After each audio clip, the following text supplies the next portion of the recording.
Thank you very much, Chrissy. I just want to take a moment to say what a fantastic conference, and thank you to all the organisers at Tribeca and Chrissy as well. And yeah, pleasure to be here. This is actually our first international conference that we've presented at. And the reason for that is we've been very head down on developing our technology, and we have advanced our pilot plant to actually near production. But before I get into that, I just want to touch on the strength of our board. ChemX is really blessed with some strength on its board. So Warwick, in the business of creating $500 million companies, many of you may know him. Alvin Vorster, 30 years in Australian raw materials in terms of creating value out of Australian materials, and most recently CEO of Hastings Technology, the rare earths company. Stephen Struble, with a broking background, brings that sort of ex-Patterson's flavour and really gives us insight into the markets. Myself, over 20 years operational and technical leadership with Tier 1s, including Rio Tinto, BHP and Roy Hill. I was the manager of the Olympic Dam refinery, including the gold and silver. And so really we've got the right team to deliver value in our projects. 2023 was a fantastic year for ChemX, and we really pushed hard to deliver value and deliver on what we said we would. So in terms of con note mid-year strategic funding to keep us moving along, global marketing has already progressed. I was recently at the Interbattery conference a couple of weeks ago. Some very good conversations, well advanced. Fundamentally, ChemX has two projects. HPA, in terms of high purity alumina, is our first project to market, and we can achieve better than 4N. And why that matters is because it's fundamental for battery separator technology, synthetic sapphire, as Chrissy mentioned, LEDs, which are now a household name. So it's everywhere. You just probably don't realise it. To drive capability and optimise quick, we've installed an internal laboratory, and that's the photo there. We've got capability to do parts per billion level assessment and also parts per million level assessment within minutes. We're not waiting 3 weeks, 4 weeks for internal assays to come back. Our pilot plant is accelerated, and in Q2 we will achieve 4 nines, and in Q3 we'll advance offtake and secure funding. So we're really well advanced in that. Our second project is high purity manganese, and that's really essential for battery chemistries, and I'll get into that later. But essentially in 2022 we did a scout program, 2023 we did an infill on that, and we drilled over 6,000 metres. We obtained a resource. That resource is very early.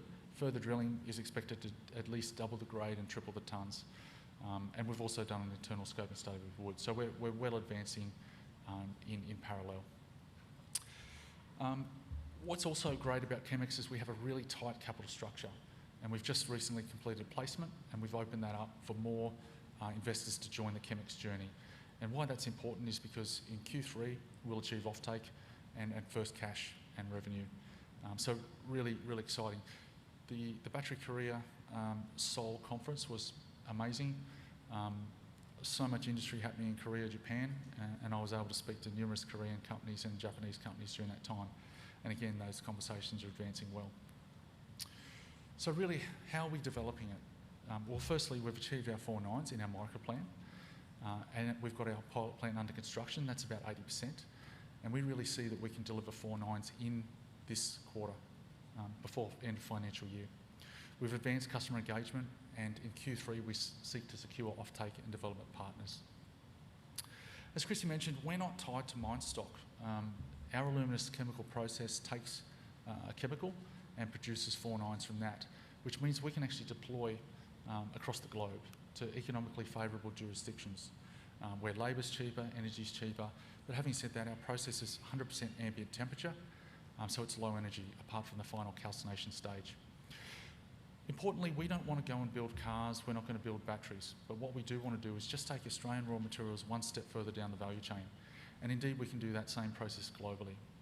Our manganese, of course, is in the ground, which I'll touch on later, but our high purity alumina is not tied to mine feedstock, which is a key differentiator for ChemX. COVID has taught us many things, and one of the most important lessons was around supply chains. And in terms of supply chains, if you have, you can do. If you don't have, you can't.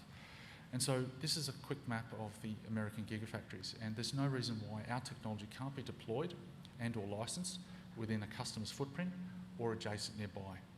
And so if you've got a hub, you build a larger plant, reduce your OPEX, and you supply many gigafactories from the one facility. Or alternatively, you supply within that footprint. We can operate under contract, or we can license it to any company on the map there. So in terms of the actual technology, its use is probably something we don't realise every day, but it's everywhere. It's LEDs, it's phosphors, it's synthetic sapphire glass. And there's only one thing harder than synthetic sapphire, and that's diamond. But of course, it's prohibitively expensive. Semiconductors for good, responsible usage of power. Consider a watch that you only charge 30 days, not every day, as we currently do. E-mobility, battery separators, there's a real difference between a poor battery separator and a good battery separator. And the difference is high purity alumina. We've all heard battery fires of cars, hoverboards, e-scooters. Good batteries have high purity alumina, and we see that in the future it's likely to be mandated for safety reasons. Why is ChemX a disruptive technology? Again, it's not tied to feedstock, and we've commissioned, we're in the process of commissioning our 24 tonne per annum pilot plant, and really we've just got a patent in January, which is quite exciting. We're expecting other jurisdictions to follow internationally, and those include America, Canada, Japan, US, Korea, both sides of Africa, Europe and Eurasia. So we're really well positioned to take this disruptive technology to the globe. In terms of our actual achievement, we've achieved better than 4 nines, and it's exponentially harder. If you think about the 80-20 rule, it's very hard to achieve 99.99% pure high purity alumina, but we've done it, and we're very close to achieving 5 nines, which is actually 99.999.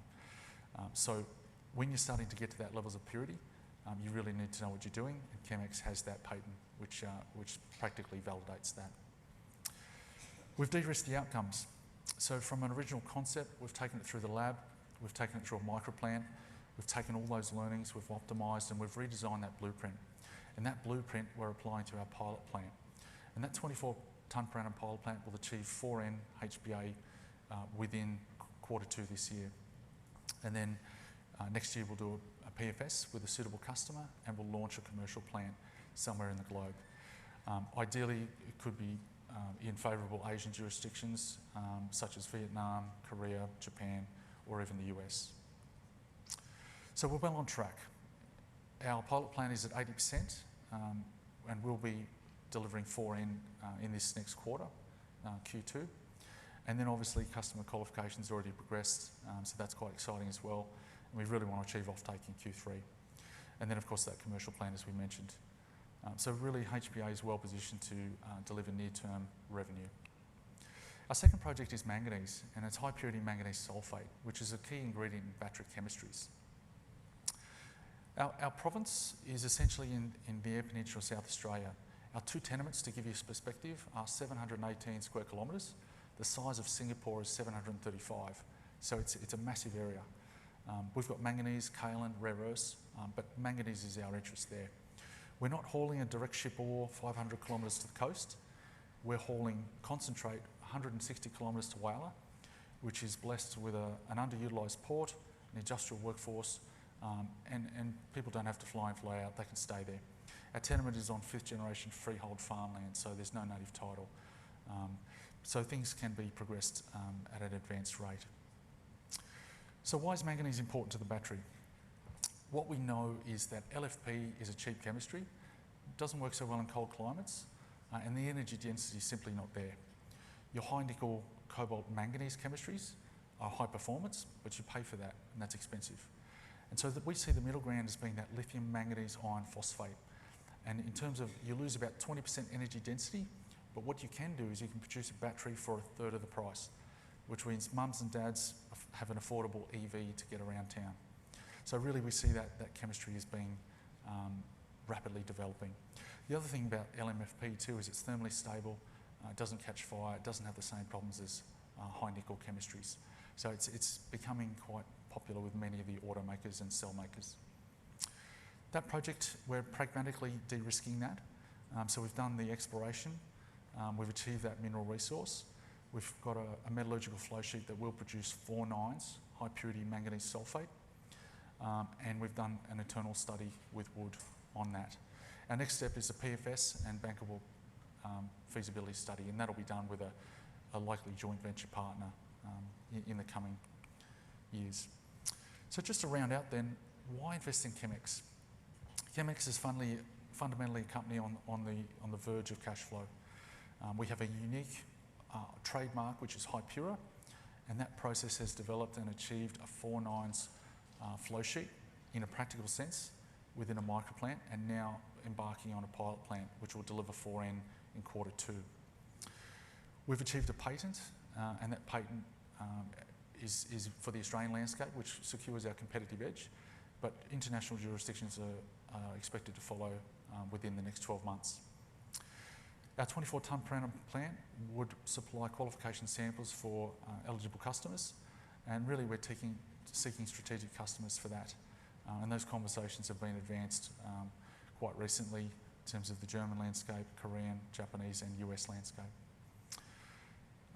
What's important and what was really fundamental to me at the Solar into Battery conference was we only need a couple of kilograms to qualify, separate batches.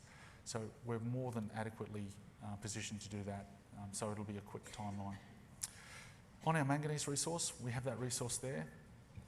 We're expected in the next drill program to double the tonnes and likely triple the grade, and really that maiden resource is only on the top third of that strike, so there's potential upside there that we're very keen to develop. Fundamentally, that Whyalla precinct, it has the hydrogen hub, it has state government investment, it's a very good province to work in. The farmers are terrific and actually want jobs with us when we progress that development. So essentially, key takeaway points, our high purity alumina process is not tied to mine feedstock. We seek to deploy and license that technology, and we've got patents due all over the world. So thank you very much for your time, and I know I'm standing between you and lunch, so thank you for listening and greatly appreciate it.